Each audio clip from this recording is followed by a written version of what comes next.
ವೈಭವ ಜಂಬೂ ಸವಾರಿ ವಿಶೇಷ ಕಾರ್ಯಕ್ರಮವನ್ನ ಮತ್ತೆ ಮುಂದುವರಿಸ್ತಾ ಇನ್ನು ಕೆಲವೇ ಕ್ಷಣಗಳಲ್ಲಿ ಜಂಬೂ ಸವಾರಿಗೆ ಚಾಲನೆಯನ್ನ ನೀಡಲಿದ್ದಾರೆ ಸಿಎಂ ಕುಮಾರಸ್ವಾಮಿ ಅವರು. ನಾಡದೇವತೆ ಆಗಿರುವಂತಹ ಅಧಿದೇವತೆ ಆಗಿರುವಂತಹ ಚಾಮುಂಡೇಶ್ವರಿಯನ್ನ ಅಂಬಾರಿಯಲ್ಲಿ ಹೊತ್ತು ಸಾಗಲಿದ್ದಾನೆ ಅರ್ಜುನ. ಎಲ್ಲ ಸಿದ್ಧತೆಗಳನ್ನು ಕೂಡ ಈಗಾಗಲೇ ಮಾಡಿಕೊಳ್ಳಲಾಗಿದೆ. ಕಲಾ ತಂಡಗಳು ತಮ್ಮ ನೃತ್ಯ ವೈಭವವನ್ನು ತೋರಿಸ್ತಾ ಇದ್ರೆ ಸ್ತಬ್ಧ ಚಿತ್ರಗಳ ಮೆರವಣಿಗೆ ಕೂಡ ಸಾಗ್ತಾ ಇರೋದನ್ನ ನಾವು ಗಮನಿಸಬಹುದು.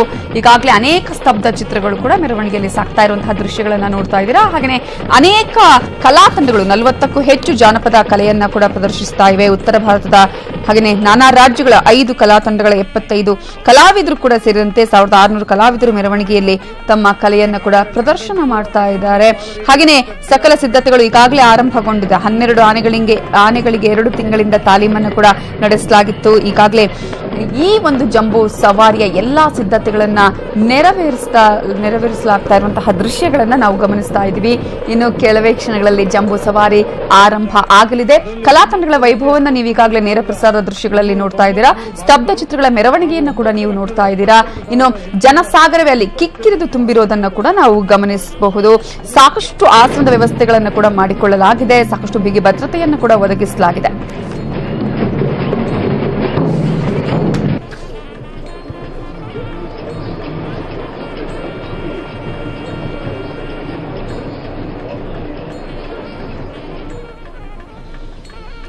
ಎಸ್ ಗುರುಜಿ, ಆಗ್ಲೇ ಹೇಳಿದ ಹಾಗೆ ಒಂದೊಂದು ರೀತಿಯಲ್ಲಿ ಒಂದೊಂದು ದಿನದ ಪೂಜೆಗೂ ಕೂಡ ಒಂದೊಂದು ರೀತಿಯ ಮಹತ್ವ ಇರುತ್ತೆ ಅನ್ನುವಂಥದ್ದು. ಇದೇ ರೀತಿಯಾಗಿ ಸಿಂಹಾಸನಕ್ಕೆ ಆಗಿರಬಹುದು ಅಥವಾ ಈಗಾಗಲೇ ಅಂಬಾರಿಯನ್ನ ನಾವು ಗಮನಿಸ್ತೀವಿ. ಅಂತಹ ದೃಶ್ಯ ವೈಭವನ ಕಣ್ತುಂಬಿಕೊಳ್ಳುವಂತಹ ಪ್ರಯತ್ನ ಎಲ್ಲರೂ ಕೂಡ ಮಾಡ್ತಾರೆ. ನಿಜವಾಗ್ಲೂ ಜನ ಹೋಗ್ತಾ ಇರುವಂತದ್ದು ಅಲ್ಲಿನ ಹಿನ್ನೆಲೆಯನ್ನ ನೋಡ್ಕೊಂಡು ಹೋಗುವಂತದ್ದ ಅಥವಾ ಅಂಬಾರಿಯನ್ನ ಮಾತ್ರ ನೋಡ್ಕೊಳ್ಳೋದಕ್ಕೆ ಹೋಗ್ತಾ ಇರುವಂತದ್ದ ಅಥವಾ ಅಲ್ಲಿನ ದೇವಿಯ ದರ್ಶನವನ್ನ ಮಾಡುವಂತಹ ಪ್ರಯತ್ನ ಆಗುತ್ತೆ ಅಂತ ಅನ್ಸುತ್ತೆ, ಹೇಗೆ ಅಂತ? ಹಲವಾರು ರೀತಿಯಂತ ಮನಸ್ಥಿತಿ ಉಳ್ಳಂತ ಜನ ಇರ್ತಾರಮ್ಮ. ಯಾಕೆಂತಂದ್ರೆ ಈಗ ಮೈಸೂರು ದಸರಾ ಅನ್ನುವಂಥದ್ದೇ ವಿಶ್ವವಿಖ್ಯಾತ ಅಂತ ಒಂದು ಹೆಸರು ಬರುತ್ತೆ. ಮೊದಲನೇದಾಗಿ ತಗೊಳ್ಳೋದೇ ವಿಶ್ವವಿಖ್ಯಾತ ದಸರಾ, ಮೈಸೂರಿನ ದಸರಾ ಅಂತ ಹೇಳ್ತೀವಿ. ಹಾಗೆ ನಮ್ಮ ಕರ್ನಾಟಕ ರಾಜ್ಯದಲ್ಲಿ ಹಲವಾರು ವಿಶ್ವವಿಖ್ಯಾತಗಳಿದೆ. ಅದನ್ನೆಲ್ಲ ಈಗಲ್ಲ, 2018 ಮಾತ್ರ ಅಲ್ಲ, 3018 ಆದ್ರೂ 5018ನೇ ಇಸ್ವಿಲಿದ್ರು ಕೂಡ ಯಾರು ಮರೆಯಲ್ಲ. ಇದನ್ನ ಇನ್ನೂ ಬೆಳೆಸ್ಕೊಂತ ಹೋಗ್ತಾರೆ. ಈ ಸಂಪ್ರದಾಯಗಳು ಬಿಡುವಂತ ಸಂಪ್ರದಾಯ ಅಲ್ಲ. ಇದನ್ನ ಹಲವಾರು ರೀತಿಯಂತ ಜನ ಹಲವಾರು ಮನಸ್ತತ್ವದಿಂದ ನೋಡ್ತಾರೆ. ಒಂದೇ ದೇವಿಯನ್ನ ನಾವು ನಾನಾ ವಿಧವಾಗಿ ನೋಡ್ಬೋದು.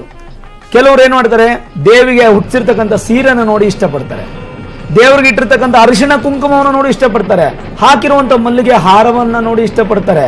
ಹಾಗೆ ಕೆಲವರು ಜನವನ್ನ ನೋಡಕ್ಕೆ ಇಷ್ಟಪಟ್ಟು ಬರ್ತಾರೆ. ಕೆಲವರು ಚಿನ್ನದ ಅಂಬಾರಿನ 750 kg ಚಿನ್ನನ ನನ್ನ ಜೀವನದಲ್ಲಿ ಒಮ್ಮೆ ನೋಡ್ಲಿಕ್ಕಾಗತ್ತಾ, ಹೀಗಾದ್ರೂ ನೋಡೋಣ ಅಂತ ಅದನ್ನ ನೋಡಕ್ ಬರ್ತಾರೆ. ಕೆಲವರು ಜನಸಾಗರವನ್ನು ನೋಡಕ್ ಬರ್ತಾರೆ. ಇನ್ನು ಕೆಲವರು ಭಯದಿಂದ ಬರ್ತಾರೆ.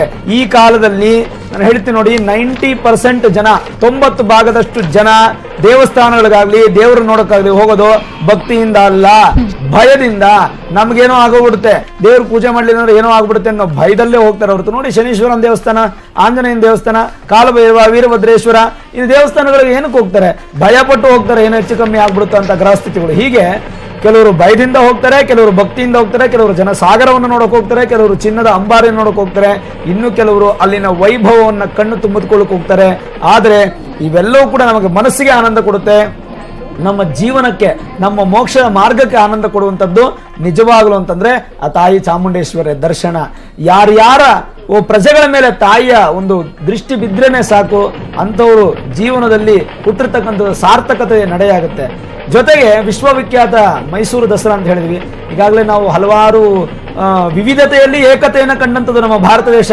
ವಿವಿಧತೆ, ಎಷ್ಟೋ ವಿಧವಾದ ಸಂಪ್ರದಾಯ, ಒಂದೊಂದು ಮೈಲಿಗೂ ಒಂದೊಂದು ಸಂಪ್ರದಾಯ ಇದೆ ನಮ್ಮ ಭಾರತ ದೇಶದಲ್ಲಿ. ಹಾಗೆ ನೋಡಕ್ ಹೋದಾಗ ಕೆಲವೊಂದಿಷ್ಟು ನಮ್ಮ ಬೆಂಗಳೂರು ಕರಗ, ವಿಶ್ವವಿಖ್ಯಾತ ಬೆಂಗಳೂರು ಕರಗ, ಎಷ್ಟೋ ಜಾಗಗಳಲ್ಲಿ ಕರಗಗಳಾಗುತ್ತೆ.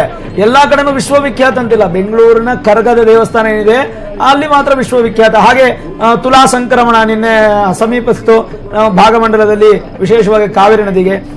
ಈ ರೀತಿಯಂತ ಕೆಲವೊಂದು ಸಂಪ್ರದಾಯಗಳು ನಮ್ಮ ಕರ್ನಾಟಕದ ರಾಜ್ಯದಲ್ಲಿ ಏನಿದೆ ಅದೆಲ್ಲ ಅಳಿಸ್ಲಿಕ್ಕೆ ಸಾಧ್ಯವೇ ಇಲ್ಲ. ಇತಿಹಾಸ ಪುಟದಲ್ಲಿ ಸುಮಾರು ಶಾಸ್ತ್ರಗಳು, ಸಂಪ್ರದಾಯಗಳು, ಪೂಜೆಗಳು ಏನೇನೋ ಅಳಿಸ್ಲಿಕ್ಕೆ ಸಾಧ್ಯವಾಯಿತು ಹೊರತು ನಮ್ಮ ಸಂಪ್ರದಾಯವನ್ನು ಅಳಿಸ್ಲಿಕ್ಕೆ ಸಾಧ್ಯ ಇಲ್ಲ.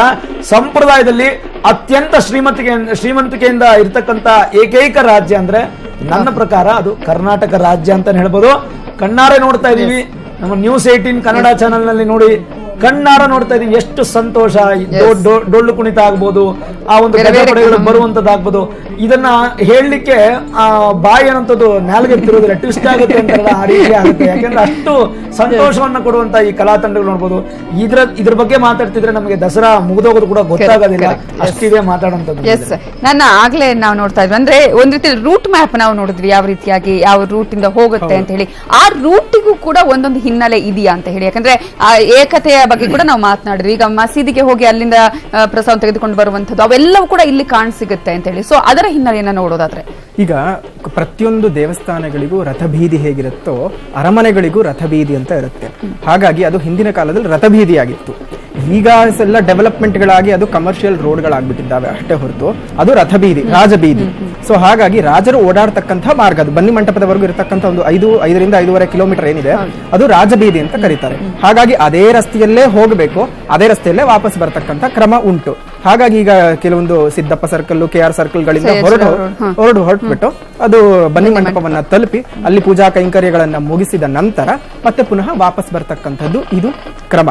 ಹಾಗಾಗಿ ಹಿಂದಿನಿಂದನೂ ಇದೇ ಮಾರ್ಗದಲ್ಲೇ ನಡ್ಕೊಂಡು ಹೋಗಿತ್ತೆ, ಈಗಲೂ ಇದೇ ಮಾರ್ಗದಲ್ಲಿ ನಡ್ಕೊಂಡು ಹೋಗತ್ತೆ, ಮುಂದೆಯೂ ಸಹ ನಮ್ಮ ಸರ್ಕಾರಗಳು ಮನಸ್ಸು ಮಾಡ್ಲಿಲ್ಲ ಅಂತಂದ್ರೆ ಅದೇ ರಸ್ತೆಯಲ್ಲೇ ಮಾಡೋದಕ್ಕೆ ಮನಸ್ಸು ಮಾಡಲಿಲ್ಲ ಅಂದ್ರೆ ಹೌದು. ಇನ್ನೊಂದೇನಾಗತ್ತೆ ಅಂದ್ರೆ ಈ ಮುಂದೆ ಕಾಲಘಟ್ಟಗಳಲ್ಲಿ ಯಾವ್ಯಾವ ಪರಿಸ್ಥಿತಿಗಳನ್ನ ನಾವು ಎದುರಿಸಬೇಕಾಗತ್ತೆ ಗೊತ್ತಾಗೋದಿಲ್ಲ. ಯಾಕಂದ್ರೆ ಈಗಿರುವಂತಹ ವಾಹನ ದಟ್ಟಣೆಗಳಲ್ಲಿ ಕೆಲವೊಂದು ಅನುಕೂಲಕರ ಕ್ರಮಗಳನ್ನು ಸಹ ನಾವು ಕೈಗೊಳ್ಳೋದ್ರಲ್ಲಿ ತಪ್ಪೇನೂ ಇಲ್ಲ. ಹಾಗಾಗಿ ಇವಾಗ ಒಂದ್ ರಸ್ತೆ ಕಿತ್ತೋಗಿದೆ ಅಂತ ಅನ್ಕೊಳ್ಳಿ, ಅದನ್ನ ನಾವು ಹಾಗೆ ಬಿಡೋದಿಲ್ಲ, ರಿಪೇರಿ ಮಾಡ್ತೇವೆ. ಹಾಗಾಗಿ ಇವರೇನಾದ್ರೂ ಬೇರೆ ಇನ್ನು ತುಂಬಾನೇ ಮುಂಜಾಗ್ರತಾ ಕ್ರಮಗಳನ್ನ ತೆಗೆದುಕೊಂಡು ಬೀದಿ ಬದಲಾವಣೆ ಮಾಡೋದಾದ್ರೂ ಅದು ಸರ್ಕಾರಗಳಿಗೆ ಬಿಟ್ಟಂತ ವಿಚಾರ ಆಗತ್ತೆ ಹೊರತು ಅದು ಸಹ ನಾವೇನಂತ ಕರಿತೀವಿ ಅವಾಗ್ಲೂ ಸಹ ಅದನ್ನ ರಾಜಬೀದಿ ಅಂತಾನೆ ಕರಿತೀವಿ ಹೊರತು ಬೇರೆ ಇನ್ಯಾವುದು ಅಂತ ಹೇಳಲಿಕ್ಕೆ ಸಾಧ್ಯ ಆಗೋದಿಲ್ಲ. ಹಾಗಾಗಿ ಪ್ರತಿಯೊಂದಕ್ಕೂ ಸಹ ಅದರದ್ದೇ ಆದಂತಹ ವಿಶೇಷ ಮಾರ್ಗಗಳಿರುತ್ತವೆ. ಅದೇ ಮಾರ್ಗಗಳಲ್ಲೇ ಈ ಅಂಬಾರಿಗಳನ್ನ ಕರ್ಕೊಂಡು ಹೋಗುವಂತಹ ಒಂದು ವ್ಯವಸ್ಥೆಗಳಿರಬಹುದು, ಅಲ್ಲಿನ ಪೂಜಾ ಕೈಂಕರ್ಯಗಳಿರಬಹುದು, ಈ ಜನಗಳು ನೋಡೋದಕ್ಕೆ ಅವಕಾಶವಾಗ್ತಕ್ಕಂಥ ಮಾರ್ಗಗಳು. ಇನ್ನೊಂದೇನಂದ್ರೆ ಈ ರಸ್ತೆಗಳಲ್ಲಿ ಇಕ್ಕೆಲೆಗಳಲ್ಲಿ ನಾವು ಸಾಮಾನ್ಯ ದಿನಗಳಲ್ಲಿ ಹೋದಾಗ ಗಮನಿಸಬಹುದು, ಎರಡೂ ಕಡೆ ಕಟ್ಟೆಗಳನ್ನ ಕಟ್ಟಿದ್ದಾರೆ.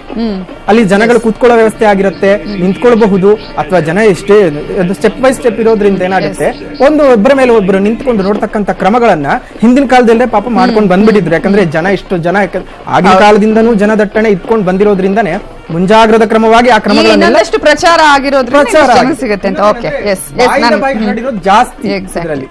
ನಾನು ಮಾತನಾಡಿಸ್ತೀನಿ ಇವೆಲ್ಲದರ ಬಗ್ಗೆ. ಹಾಗೇನೆ ವೀಕ್ಷಕರ, ಇನ್ನು ಕೆಲವೇ ಕ್ಷಣಗಳು ಮಾತ್ರ ಬಾಕಿ ಇದೆ ಜಂಬೂ ಸವಾರಿಗೆ. ನಾಡದೇವತೆ ಆಗಿರುವಂತಹ ಚಾಮುಂಡೇಶ್ವರಿಯನ್ನ ಅಂಬಾರಿಯಲ್ಲಿ ಅರ್ಜುನ ಹೊತ್ತು ಸಾಗಲಿದ್ದಾನೆ.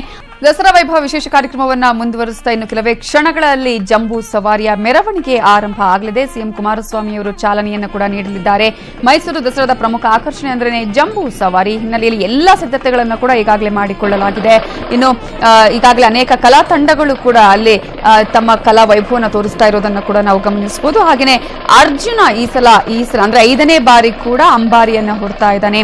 58 ವರ್ಷದ ಅರ್ಜುನ ಈಗಾಗಲೇ 5650 ಕೆಜಿ ತೂಕದ ಅರ್ಜುನನಿಗೆ ಮಾವುತನಾಗಿ ವಿನು ಕೂಡ ಇರುವಂತದ್ದು. ಹಾಗೆಯೇ 1968ರಲ್ಲಿ ಕಾಕನಕೋಟೆಯಲ್ಲಿ ಕೆಡ್ಡಾಗೆ ಅರ್ಜುನ ಬೀಳ್ತಾನೆ. 18ರಿಂದ 19 ವರ್ಷಗಳಿಂದ ದಸರಾದಲ್ಲಿ ಅರ್ಜುನ ಭಾಗಿಯಾಗಿದ್ದು 5ನೇ ಬಾರಿಗೆ ಅರ್ಜುನ ಈ ಸಲ ಕೂಡ ಈ ಒಂದು ಅಂಬಾರಿಯನ್ನ ಹೊರಲಿದ್ದಾನೆ. 750 ಕೆಜಿ ಚಿನ್ನದ ಅಂಬಾರಿಯನ್ನ ಈ ಒಂದು ಅರ್ಜುನ ಹೊರುವಂತಹ ದೃಶ್ಯಗಳನ್ನು ಕೂಡ ನಾವು ಕಣ್ತುಂಬಿಕೊಳ್ಳಬಹುದು. ಎಲ್ಲ ಸಿದ್ಧತೆಗಳನ್ನು ಕೂಡ ಈಗಾಗಲೇ ಮಾಡಿಕೊಳ್ಳಲಾಗಿದೆ. ನಂದಿ ಧ್ವಜದ ಪೂಜೆಯನ್ನು ಕೂಡ ಈಗಾಗಲೇ ಸಿಎಂ ಕುಮಾರಸ್ವಾಮಿ ಅವರು ನೆರವೇರಿಸಿದ್ದಾರೆ. ಈ ಒಂದು ದೃಶ್ಯ ವೈಭವವನ್ನು ಕಣ್ತುಂಬಿಕೊಳ್ಳುವುದಕ್ಕೆ ಲಕ್ಷ ಜನರು ಕೂಡ ಅಲ್ಲಿ ಆಗಮಿಸಿದ್ದಾರೆ. 40ರಿಂದ 50 ಕಲಾ ತಂಡಗಳು ಕೂಡ ಈ ಒಂದು ಕಲಾ ವೈಭವವನ್ನ ಕಾಣಿಸ್ತಾ ಇರುವಂತಹದ್ದು, ಕಲಾ ವೈಭವವನ್ನ ನೀಡುವಂತಹ ಪ್ರಯತ್ನ ಮಾಡ್ತಾ ಇರೋದನ್ನ ನಾವು ಗಮನಿಸ್ತಾ ಇದ್ದೀವಿ. ಸಿದ್ಧತೆಗಳನ್ನ ಮಾಡಿಕೊಳ್ಳಲಾಗ್ತಾ ಇದೆ. ಹೇಗೆ ಈಗಾಗಲೇ ಅಂಬಾರಿಯನ್ನ ಹೊರುವಂತಹ ಅರ್ಜುನನಿಗೆ ಯಾವ ರೀತಿಯಾಗಿ ಸಿದ್ಧತೆಗಳನ್ನ ಮಾಡಿಕೊಳ್ಳಲಾಗ್ತಾ ಇದೆಯೋ ಅದೇ ರೀತಿಯಾಗಿ ಅಂಬಾರಿಯನ್ನ ಕಟ್ಟುವಂತಹ ಪ್ರಯತ್ನವನ್ನ ಕೂಡ ಆಗ್ತಾ ಇರೋದನ್ನ ನಾವು ಗಮನಿಸ್ತಾ ಇದ್ದೀವಿ. ನಾಡದೇವತೆ ಚಾಮುಂಡೇಶ್ವರಿಯನ್ನ ಅದರಲ್ಲಿ ಕೂರಿಸಿ ಮೆರವಣಿಗೆಯನ್ನ ಕೂಡ ಮಾಡಲಾಗ್ತಾ ಇದೆ.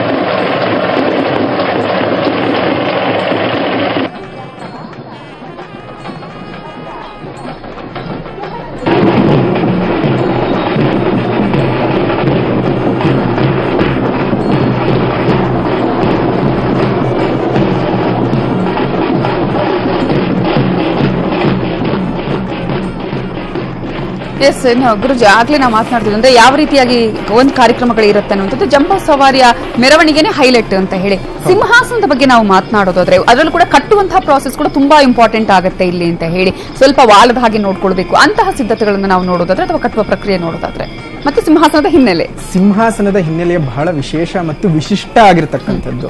ಯಾಕಂದ್ರೆ ಇದು ದ್ವಾಪರ ಯುಗದ ಸಿಂಹಾಸನ.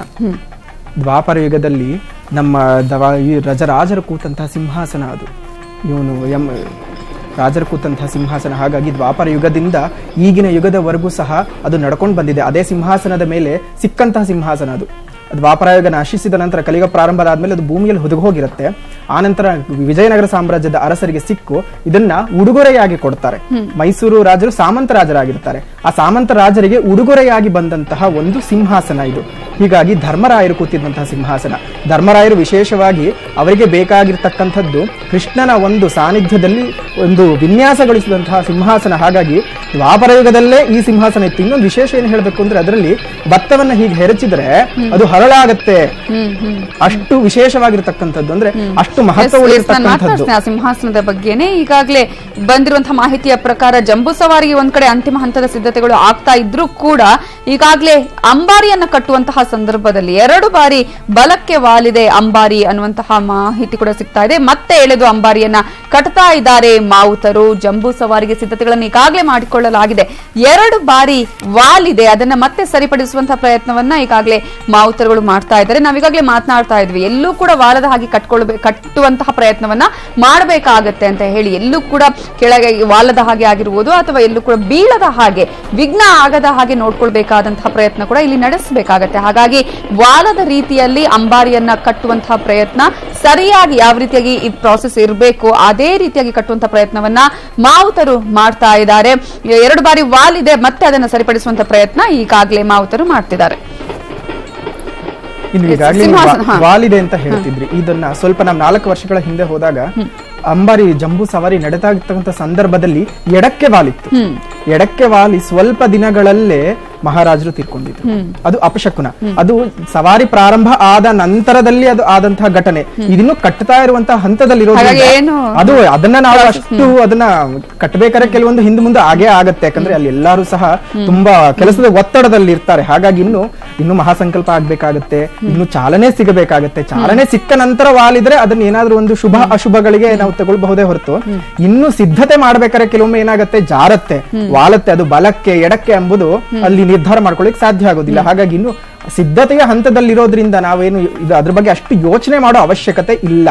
ಹಾಗಾಗಿ ಇನ್ನು ಅದ್ ಸಿದ್ಧತೆಗಳೆಲ್ಲ ಆಗಿ ಪುಷ್ಪಾರ್ಚನೆ ಆದ ನಂತರ ಸ್ವಲ್ಪ ಮುಂದೆ ನಾವು ನಡ್ಕೊಂಡು ಬಂದ ನಂತರ ಏನಾದ್ರೂ ವಾಲ್ತಿದ್ಯಾ ಅದನ್ನ ಆಗ ಗಮನಿಸ್ಕೊಳ್ಬೇಕಾಗತ್ತೆ. ಕೆಲವೊಮ್ಮೆ ದೇವಿ ಸೂಚನೆಯನ್ನೇ ಕೊಡ್ತಾಳೆ, ಬಲಕ್ಕೆ ಅಥವಾ ಎಡಕ್ಕೆ, ನಾಡಿಗೆ ಒಳ್ಳೆಯದ್ದು ಅಥವಾ ಕೆಟ್ಟ ಗೊತ್ತಾಗುತ್ತೆ. ಖಂಡಿತ ಆ ಸಂದರ್ಭದಲ್ಲಿ ನಾವು ಹೇಳ್ಬಹುದೇ ಹೊರತು ಈಗಲೇನೆ ಪ್ರಾರಂಭದಲ್ಲೇನೆ ಇವಾಗ ಏನಾಗ್ಬೇಕಾಗತ್ತೆ ಅಂದ್ರೆ ಎಲ್ಲೋ ಒಂದ್ ಕಡೆ ಗಂಟನ್ನ ನಾವು ಬಿಗಿಯಾಗಿ ಹಾಕಿರೋದಿಲ್ಲ. ಯಾಕಂದ್ರೆ ಎಲ್ಲರಿಗೂ ಬಹಳ ಒತ್ತಡದಲ್ಲಿ ಕೆಲಸವನ್ನ ನಿರ್ವಹಿಸ್ತಾ ಇರ್ತಾರೆ. ಸಂದರ್ಭಕ್ಕೆ ಟೈಮ್ಗೆ ಸರಿಯಾಗಿ ಶುರುವಾಗಬೇಕು. ಯಾಕಂದ್ರೆ ಶುಭ ಕುಂಭ ಲಗ್ನದಲ್ಲೇ ಪ್ರಾರಂಭ ಮಾಡ್ಬೇಕಾಗತ್ತೆ. ಯಾಕಂದ್ರೆ ಆಸ್ಥಾನ ಪಂಡಿತರು ಇಂತ ಒಂದು ಮುಹೂರ್ತ ಅಂತ ನಿರ್ಣಯ ಮಾಡಿ ಕೊಟ್ಬಿಟ್ಟಿರ್ತಾರೆ. ಅಂತಹ ಮುಹೂರ್ತದಲ್ಲೇ ಪ್ರಾರಂಭ ಮಾಡಬೇಕು.